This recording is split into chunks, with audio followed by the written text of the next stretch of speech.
15 días he venido hablándoles de cómo Jesús hizo su ministerio.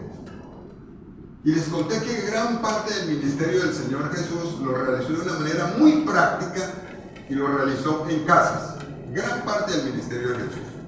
Cuando envió a los 12 discípulos a la misión, Jesús les dijo: vayan a casas, hospédense en casas, y desde las casas ustedes van a salir a hacer ministerio a los demás.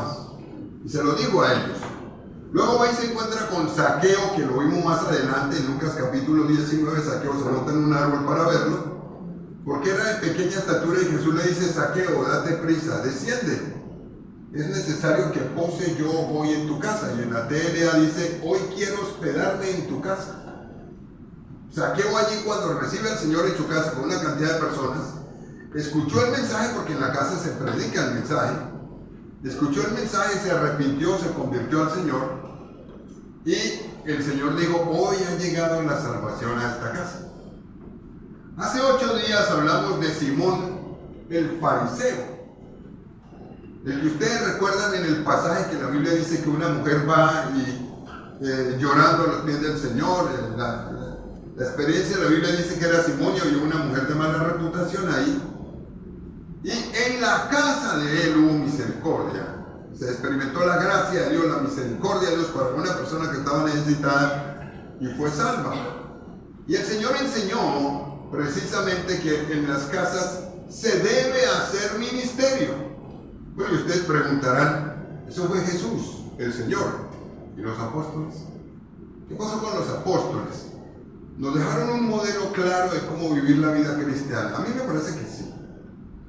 Y le voy a invitar a que usted vaya a la Biblia, a Hechos capítulo 2. Por favor, vaya allí, a Hechos capítulo 2. Ahora vamos a ver lo que ocurrió después de Jesús. Parte el Señor Jesús. Y después de que parte el Señor Jesús, la Biblia dice que el apóstol Pedro se para y predicó. En Hechos capítulo 2. Y se convirtieron como 3,000 personas. ¿Saben lo que es eso? En un día, 3,000 personas. Ellos eran como 120. Bueno, más adelante dice que eran como 500. Pero observe esto. Si eran 120 los que estaban allí reunidos cuando llegó el día de Pentecostés, y se para Pedro y predica, y se convierte en 3,000, eso quiere decir que si usted divide 3,000 en 120, cada uno le tocaba un día 25, más o menos, si hacemos las cuentas de esa manera. Lo cierto es que este fue el inicio de lo que usted y yo hoy conocemos como la iglesia. Pero ¿qué características tenían? ¿Qué modelo nos dejaron? ¿Cómo es que se debe llevar la vida de iglesia? ¿Cómo es que se debe hacer? Y usted va a encontrarlo aquí en Hechos capítulo 2, los últimos versículos. Y le voy a pedir que por favor mire el versículo 42. Solamente usted se va a detener aquí por un momento nada más. En el versículo 42, después de aquel gran movimiento de 3,000 que se unieron, dice así: y perseveraban en la doctrina de los apóstoles, en la comunión unos con otros, en el partimiento del pan y en las oraciones. Yo quiero pedirle por favor que usted observe cómo era la vida de ellos. Lo primero que usted encuentra en la Biblia es que la Biblia dice: y perseveraban. Observe ese verbo. ¿Y cómo lo dice en la Biblia? Y perseveraban. Cuando usted lee que la Biblia dice y perseveraban, a uno se le viene a la mente la idea de que ellos eran muy insistentes en lo que iban a hacer a continuación, en lo que la Biblia dice a continuación. Y también le da a uno la impresión de que eran muy constantes. Ojo, la constancia es importante en la vida cristiana. Y aquí usted encuentra en la Biblia que la Biblia dice que ellos eran supremamente constantes en 4 cosas. Y esto es lo que es la vida de iglesia. Lo primero que la Biblia dice lo que eran constantes era en la doctrina de los apóstoles. Bueno, todo el mundo sabe que esa palabra doctrina significa enseñanza.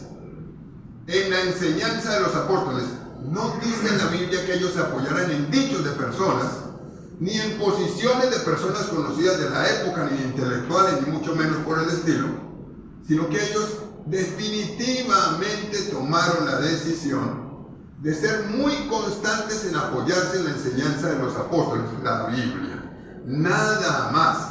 O sea, que uno encuentre un grupo que se apoye totalmente en la palabra de Dios, eso es de admirar. Este es el modelo que nos dejaron. se debe ser constante en la doctrina de los apóstoles, en la enseñanza del Señor en la Biblia. No da espacio para ningún otro tipo de enseñanza en la Biblia. Y usted lo encuentra ahí y se va a dar cuenta que es absolutamente claro. ¿Nos está dejando esto a nosotros una idea de cómo debemos vivir? Claro que sí. Pero en segundo lugar, usted encuentra en la Biblia que dice que también eran perseverantes en la comunión unos con otros.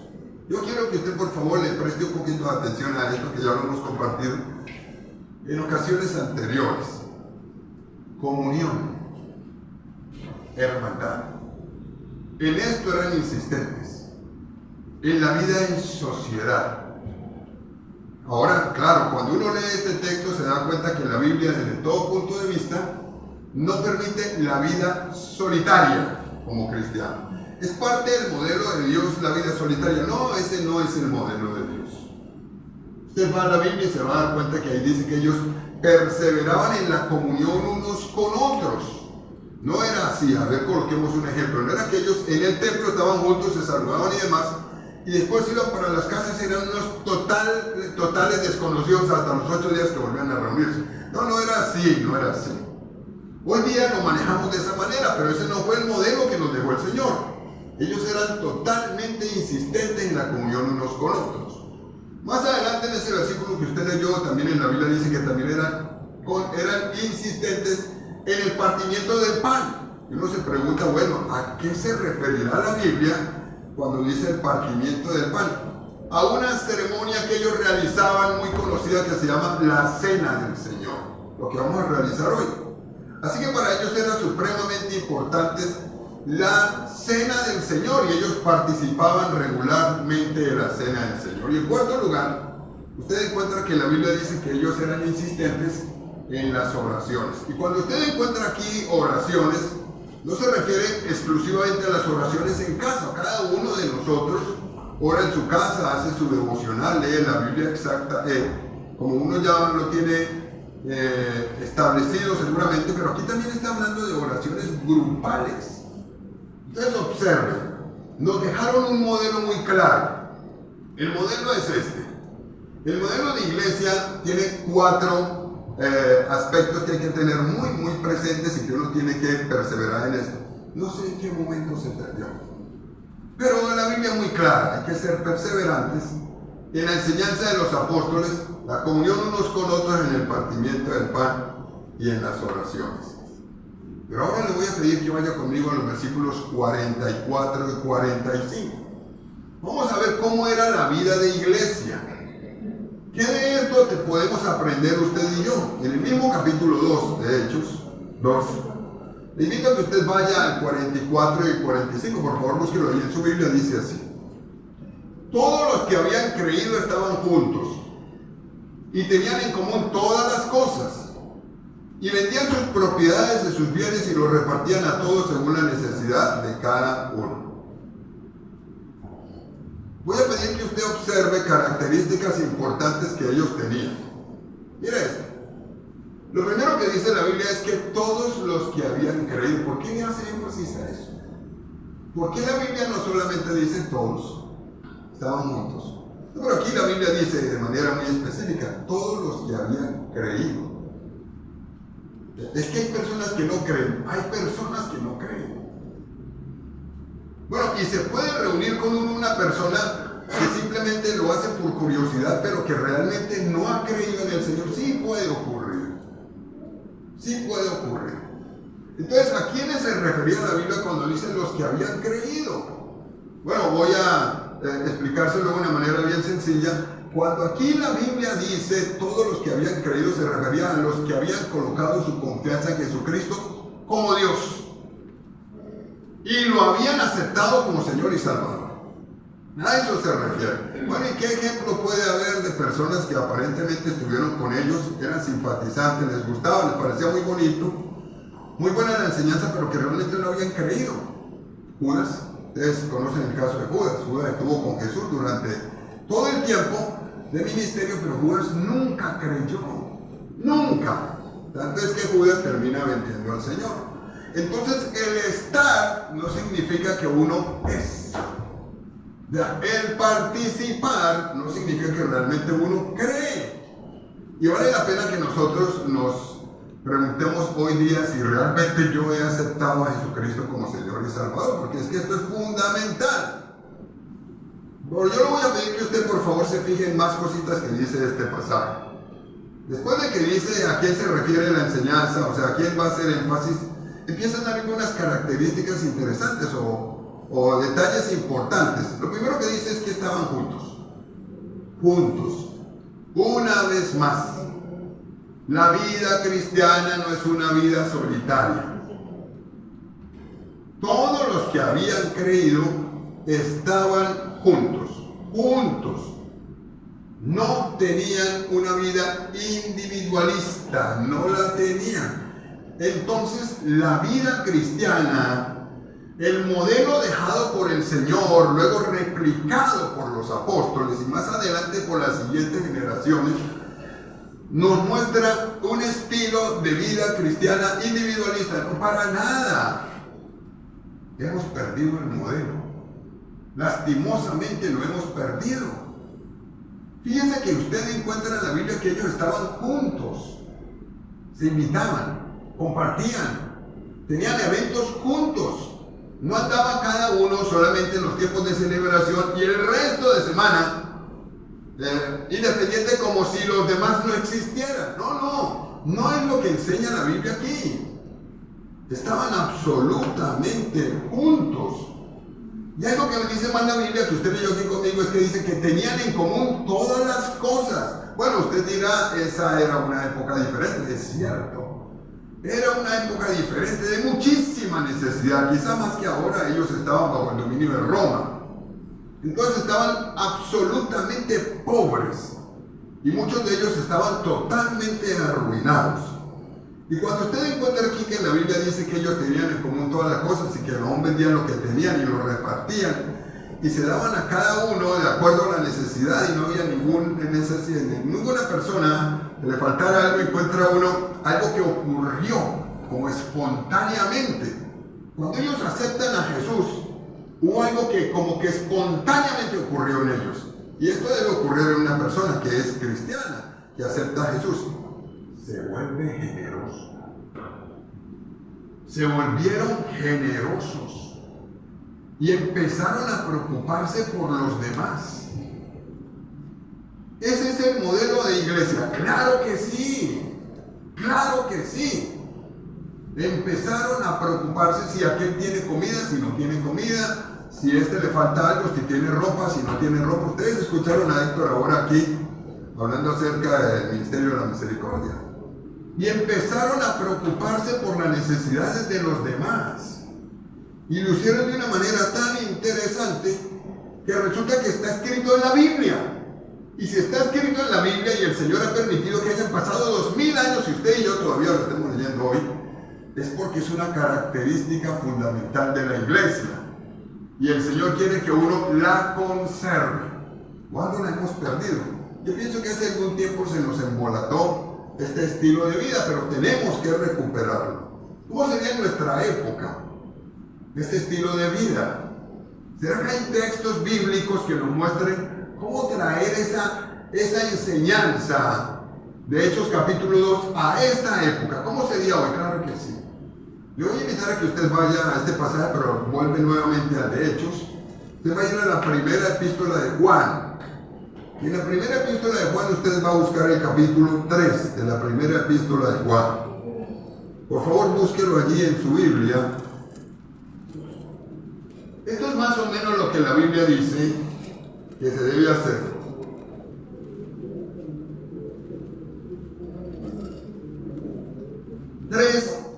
Del 17 al 18. Le invito a que todos vayan allí a su Biblia y lo miren. Yo lo voy a leer desde acá. Pero le voy a pedir que usted lo mire allí en su Biblia detenidamente. Observe esto. Vea lo que dice acá. Pero el que tiene bienes de este mundo y ve a su hermano tener necesidad y cierra contra él el corazón, ¿cómo mora el amor de Dios en él? Vuelvo a leerlo, dice así. Pero el que tiene bienes de este mundo y ve a su hermano tener necesidad y cierra contra él su corazón, ¿cómo mora el amor de Dios en él? Y en el 18 dice, hijitos míos, no amemos de palabra ni de lengua, sino de hecho y en verdad. Si usted quiere saber lo que significa la vida de iglesia y cómo ellos compartían unos con otros, usted puede remitirse a este pasaje. En este pasaje escrito por el apóstol Juan, ya al final de su vida, enseña cómo debe vivir el cristiano. Y en la Biblia enseña que el cristiano debe ser generoso. Y dice así la Biblia, si usted ve a alguien y usted sabe que está pasando necesidad, sabe, se lo digo y se lo hago claro, lo digo de esta manera porque hay muchos que son aviones, o sea que son vivos, pero cuando usted sabe que tiene necesidad, sabe que tiene necesidad y usted tiene cómo ayudarle, usted tiene dos alternativas, si Dios se lo colocó ahí, tiene dos opciones. La primera es cerrar el corazón y decirle, ¿yo por qué le voy a dar? Esto me lo gané yo con mi esfuerzo. ¿Por qué le voy a dar a él? Y lo dejo que pase de necesidad. Como muchas veces dicen algunos, que trabaje, que se esfuerce, está joven. Pero si Dios permitió que llegara ahí a nuestro lado alguien con necesidad, la Biblia dice, y si cierra contra él su corazón, ¿cómo dice que es cristiano? ¿Cómo va a decir que es cristiano? Y termina diciendo el Señor más adelante que su fe, lo voy a decir a mi manera, no sea de teoría, no sea teórica. Y cuando dice la Biblia, si no en hecho y en verdad, lo que está diciendo es que sea real, práctica. Práctica. A usted se le van a acercar personas con necesidad. Se le van a acercar, no solamente económica, en muchas otras áreas.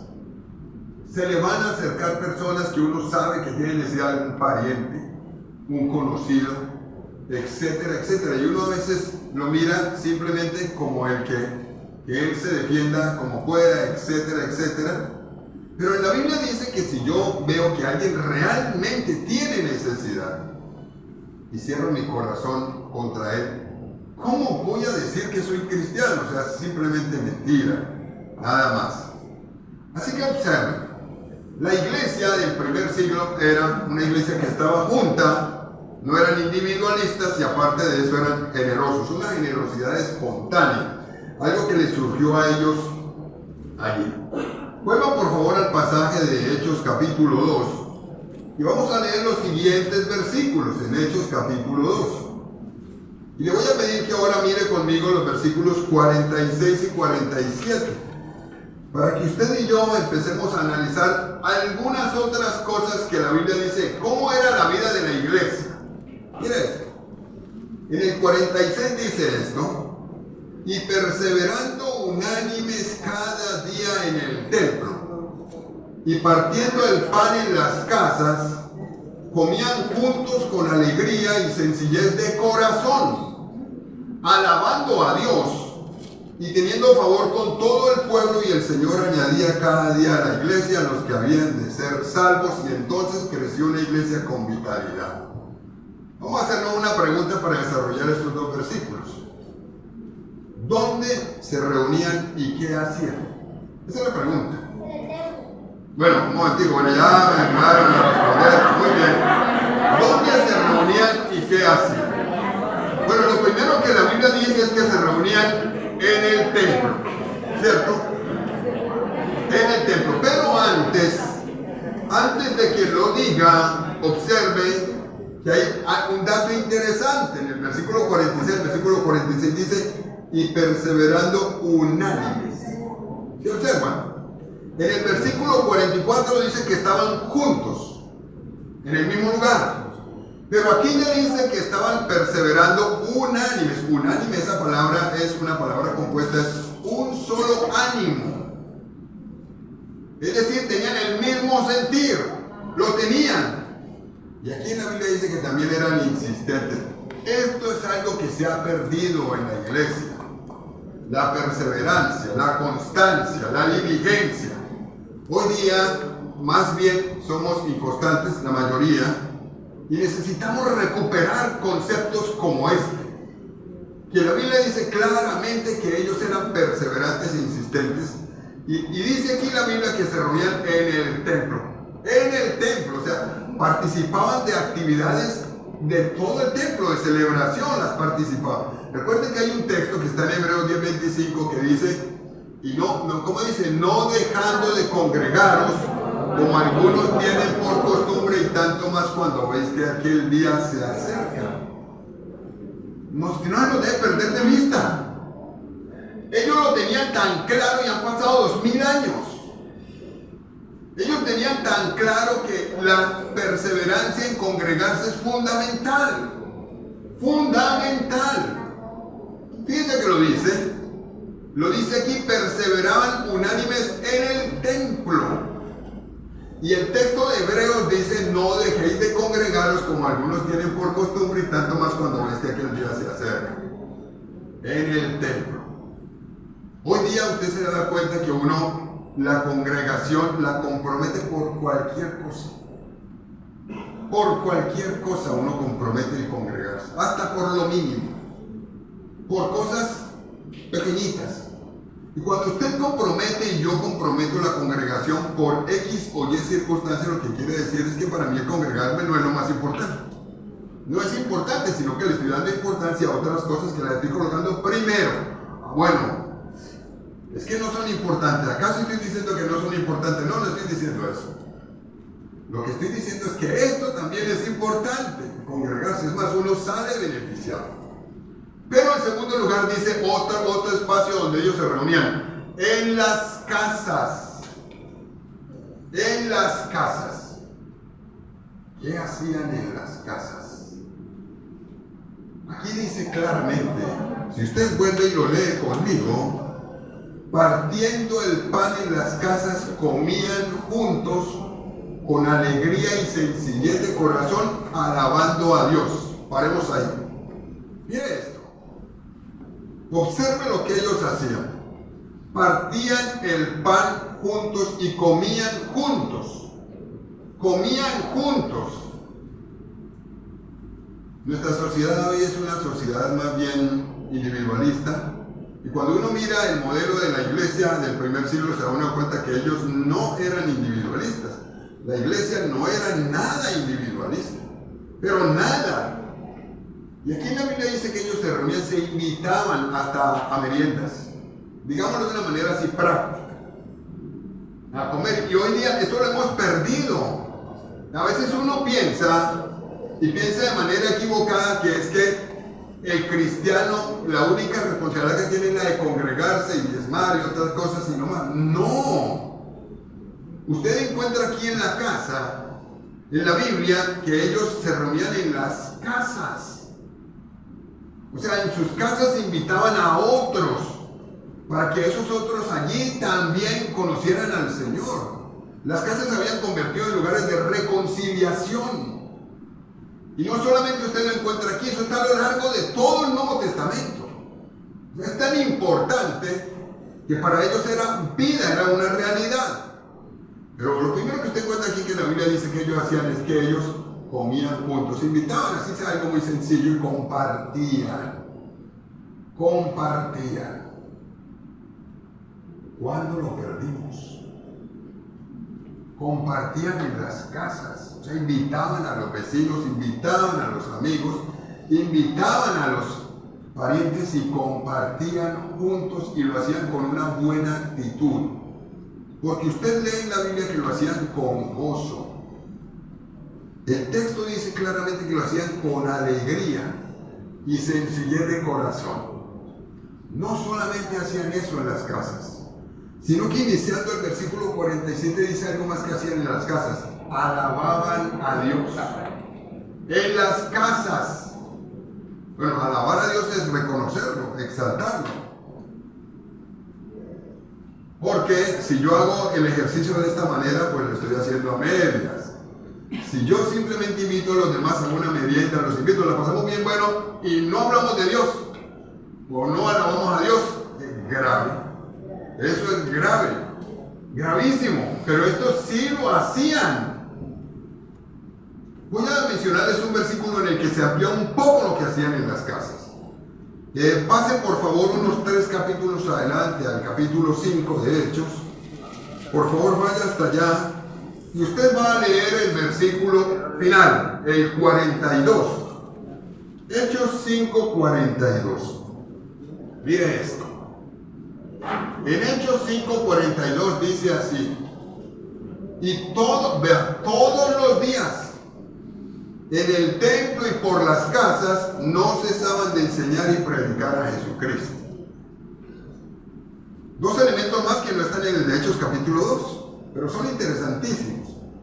Así que si resumimos con lo que hemos encontrado aquí, ellos hacían por lo menos 4 o 5 cosas en las casas. Lo primero que usted encuentra es que ellos alababan a Dios. Vamos a colocarlo en este orden. En segundo lugar, que en las casas se enseñaba la Biblia. En tercer lugar, en las casas se predicaba de Jesucristo. Y en cuarto lugar, en las casas compartían los alimentos. Eso dice la Biblia que se hacía. Eso dice exactamente. Y eso es tan interesante que en 30 años evangelizaron el mundo conocido. Con ese modelo sencillo, en 30 años se ganaron el mundo que se conocía. Increíble. En la época de Pablo eran cientos de hogares en casa donde se predicaba de Jesús, se acompañaban a los demás, se les hablaba a los demás, se oraba con los demás y se compartían los alimentos y tenían compañerismo. Este fue el modelo. Este fue el modelo y es un modelo supremamente interesante. Así que ellos hacían todas estas cosas y hay algo más que dice la Biblia, que lo hacían con alegría. Esto también es importante, hacer las cosas con alegría y sencillez de corazón. La pregunta es, ¿hace cuánto que yo no hago esto en mi casa? ¿Hace cuánto? ¿O será que nunca lo he hecho? ¿O será que el modelo de ahora del Nuevo Testamento ha cambiado? Y entonces ahora ya no el Señor espera que yo me reúna en casas, sino que simplemente con asistir cada 8 días al templo, cada que puedo, estoy como en la ruta correcta. Pareciera que no. Cuando uno va a la Biblia se da cuenta que no. Este fue un modelo que lo replicaron los apóstoles y se va a dar cuenta usted estos días que vamos a compartir que los discípulos de ellos también. Y esto ayudó de una manera increíble. Así fue como ayudaron a mucha gente, en grupos pequeños, en casa. Por eso es que nosotros les estamos motivando a que en nuestras casas celebremos Navidad y tengamos la oportunidad de ayudar a que muchas personas allí conozcan a Jesús y sigamos haciendo grupos en nuestras casas.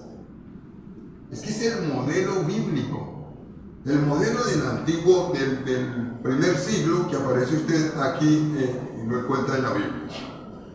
Observe por favor el resultado. Una vez más le voy a pedir que se fije en el versículo 47. Mire el resultado que hubo después de esto. Leo el 47, dice, alabando a Dios. Observe eso, dice así. Y teniendo favor con todo el pueblo. Paremos ahí por un momento. ¿Qué significa eso de teniendo favor con todo el pueblo? En otras versiones lo que dice la Biblia es que Dios hacía que todo el pueblo sintiera agrado por ellos. Le caían bien. A la gente le gustaba lo que ellos estaban haciendo. Caían bien, o sea, este estilo de vida caía bien en el pueblo. Y la gente estaba contenta con este estilo de vida que ellos tenían. La gente que no era creyente se sentía contenta con este estilo de vida, porque era un estilo de vida que era maravilloso, o sea, traía muchísima bendición para todos. Le aseguro que si nosotros hacemos lo mismo, los resultados van a ser igualito. La gente se va a sentir contenta. ¿O no le ha pasado a usted que si usted se muda alguna vez de la casa, se le acercan algunos vecinos cuando uno da un buen testimonio y le dicen, lástima que se vaya? Con usted la hemos pasado muy bien, usted es de muy buen testimonio, muy buen ejemplo. Ahora, ¿qué tal que uno permita que en la casa de algunos sean beneficiados? Sería maravilloso. realmente maravilloso. Este es el modelo del Nuevo Testamento. Esa frase me parece tan importante, esa que aparece aquí en la Biblia, que dice, y teniendo favor con todo el pueblo. El testimonio es fundamental. Y el segundo resultado era este, y el Señor añadía cada día a la iglesia los que habían de ser salvos. Las casas se habían convertido en lugares de reconciliación con Dios. Sencillo. ¿Sí? Ese es el modelo del Nuevo Testamento. Las casas. En su casa. En la mía. Por eso esta serie de temas que empezamos hoy es la cuarta semana que hemos compartido temas, lo hemos llamado Yo y mi casa. Yo y mi casa.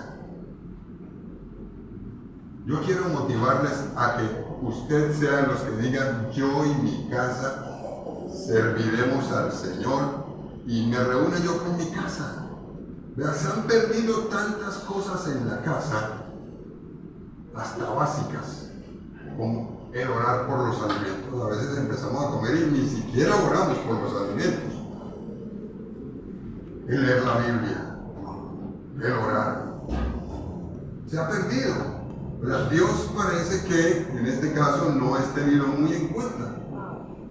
Y resulta que ese es el modelo de bendición del Nuevo Testamento. Y tiene remuneración. El Señor va a permitir que mucha gente sea salva. Mucha gente sea salva. La pregunta es, recuerden que los días de Acción de Gracias compartimos un tema un poquito más cortito. La pregunta es, ¿estamos perseverando? Ese es el verbo clave de este pasaje de Hechos 2. Estamos perseverando en seguir el modelo del Señor para la iglesia. Yo quiero invitarle a que usted lo haga. Lo hagamos. Es hora de hacerlo. Hay mucha gente en esta ciudad que necesita donde escuchar la palabra de Dios. Y no van a ir a un templo fácilmente, pero a una casa sí. Y pueden ser salvos. Necesitamos recuperar el modelo. Se necesita recuperar. Qué bueno que tomemos la decisión de hacerlo. Mucha gente necesita. Un día que estaba escuchando noticias de Santa Marta, así como usted la escucha de otros lugares del país, se va a dar cuenta que la sociedad va como desmejorando. Los principios se han ido perdiendo. Y muchísimas otras cosas han ido deteriorando. Nosotros podemos poner nuestro granito de arena empezando con nuestra familia. Y sí podemos ayudar a que mucha gente se incline hacia el Señor con el testimonio y facilitando el lugar. Es por eso que durante estos días les hemos estado invitando, por favor, inscriba a su casa. En su casa podemos hacer un grupo. Podemos invitar a otras personas para que acepten a Jesús. ¿Sabe lo maravilloso que es que en la casa de nosotros alguien reciba al Señor Jesús? Que sea perdonado y salvo. Eso es increíble. Yo voy a invitarle a que oremos hoy y usted tome la decisión. Y si usted quiere que en su casa tengamos un grupo, usted le dice a Paula, está allá al fondo, mi esposa, le dice, yo quiero que en mi casa se haga. Ya hay 20 que se han inscrito, pero vamos a orar al Señor para que seamos más. Vamos a orar. Primero yo quiero pedirle que usted ore conmigo. No sé si usted ha creído en Jesucristo como Hijo de Dios. No de manera intelectual, sino incluyendo la parte espiritual, que usted realmente entregue su corazón al Señor. Porque una cosa es saberlo, otra cosa es recibirlo. Así que yo quiero pedirle que usted haga una oración conmigo sencilla esta tarde. Usted le diga, Señor, yo he oído de ti muchas veces, desde mi casa. Y pienso que la manera de seguirte que yo estoy manejando es la correcta. Y que no necesito más. Pero cuando voy a la Biblia me doy cuenta que necesito tener un encuentro con Jesús. Un encuentro personal. Hoy, yo te pido, Señor, que perdones mis pecados. Dígaselo conmigo. Y te invito para que entres en mi vida, Señor Jesús, y seas mi suficiente Salvador y Señor. Gracias por perdonar mis pecados y por darme la vida eterna. Ahora te pido que hagas de mí la persona que tú quieres que yo sea. Y le quiero pedir que en esta noche usted le dé gracias al Señor por lo que le ha dado. Vamos a darle gracias, hoy día de acción de gracias. Vamos a darle gracias al Señor por la vida. Por favor, dele gracias a Dios porque usted hoy tiene vida. Y porque Dios ha sido bueno, le ha dado inteligencia, le ha dado capacidad, le ha dado recursos. Dios ha sido bueno, algunos más, a otros menos. Pero Él ha sido muy bueno. Y la Biblia dice que los planes que Dios tiene para nosotros son planes de bien y no de mal, para darnos el fin que esperamos. Él tiene planes más grandes que los que nosotros podemos tener para nosotros mismos. Pero basta con que tú y yo simplemente le dejemos entrar a nuestro corazón y que se haga efectivo el perdón de pecados y la salvación. Hoy te damos gracias, Señor, porque eres bueno. Ahora le voy a invitar a que le dé gracias a Dios por su familia, su esposo, su esposa, y él los puede mencionar en voz baja, sus hijos. Yo le voy a pedir que usted le dé gracias a Dios por ellos, los que estén cerca y los que no estén. Si su familia se le ha extendido, sus tiernos, nietos, con los que se siente a gusto y con los que no se siente a gusto siempre. Yo quiero pedirle que usted le dé gracias a Dios por ellos, porque el Señor es muy bueno. También voy a pedirle que usted le dé gracias a Dios por la oportunidad de leer su palabra y de escucharla. En la Biblia dice que ella es lámpara